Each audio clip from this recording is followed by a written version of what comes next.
My name is Vectar, former war-leg of the Jareth Dominion. I was there when our final transmission went out, a desperate call, screaming across subspace to every so-called ally we had ever fought beside. The derelith had breached our border stars. Our fleets were burning. Our homeworld was next. We sent a signal, expecting an armada. We received silence. Well, not silence exactly. Something came. Not our allies, no. What arrived were humans, but not the kind we remember from the old archives, the soft diplomats, the eager traders, the coalition members that bled idealism. No, these humans were something else. Something old. Something shaped not by diplomacy, but by centuries of attrition, the remnants of Earth's outer war bands. The long-lost legions exiled to dark sectors where peace had no meaning, the ruthless survivors. And God's help me, they didn't come to save us. The derelith had broken through our final defense grid. My command ship, the Jacaran, listed above a burning stratosphere.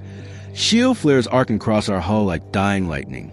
I stood on the bridge, listening to the crew count down what we believed were our final minutes. That's when the portal opened, just outside the orbital debris field.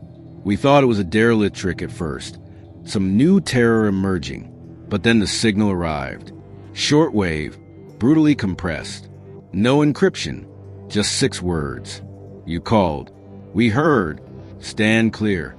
Then came the ships. They didn't glide or pulse like the silverfish vessels of the Every, or warp with elegance like the Illikari cruisers. No, these things punched through space. Boxy, scarred, scorched, not painted, armored in the bones of other civilizations.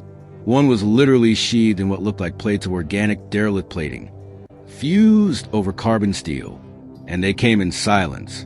No declarations, no anthem, only the work. They informed battle lines. They accelerated. No formation, no hesitation. Straight into the derelith swarm, like a hammer, striking glass. I remember gripping command railing as the impossible unfolded. The derelith had numbers, tens of thousands of combat units, hive carriers, kinetic swarmers. They blanketed low orbit like a tide of obsidian teeth. And the humans, they had 12 ships. 12, but each was a world killer, designed not by bureaucrats, but by necessity. Each bristled with weapon systems that pulsed with ancient power signatures. Some matched no known technology, mixes of quantum inversion beams and retrofitted singularity bursts. One ship simply disappeared mid-battle, reappeared inside a derelith carrier, and exploded from within, ripping the beast in two. No tactics, just violence refined to an art. My second-in-command, Lyratich, whispered beside me, "They're not fighting for us, are they?" And I knew then. No, they weren't. This wasn't a rescue. This was a purge. 3 hours later, it was over. The derelith swarm had fractured.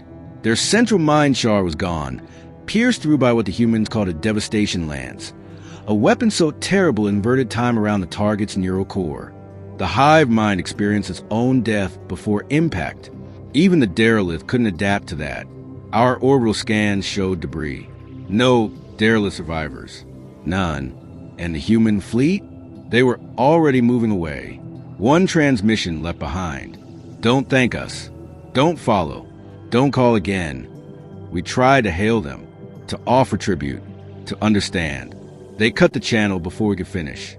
It wasn't until the days that followed, as we sifted through wreckage and recovered black box telemetry, that the horror settled in. Those ships, those humans, they had been exiled over 400 years ago. A segment of the human military deemed too unstable for peacetime diplomacy. Their methods too brutal. Their ethics too malleable. Earth had banished them, sent them into the unexplored edges to rebuild. But they hadn't rebuilt anything.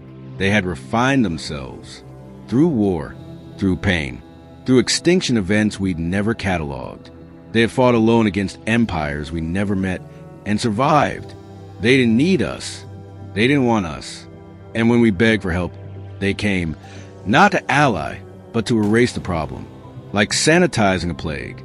Weeks passed. The Council tried to spin the event. Humanity has stood with us, they claimed. Let this remind our enemies we are not alone. But those of us who watched from a bridge knew the truth. Those humans, they were not allies.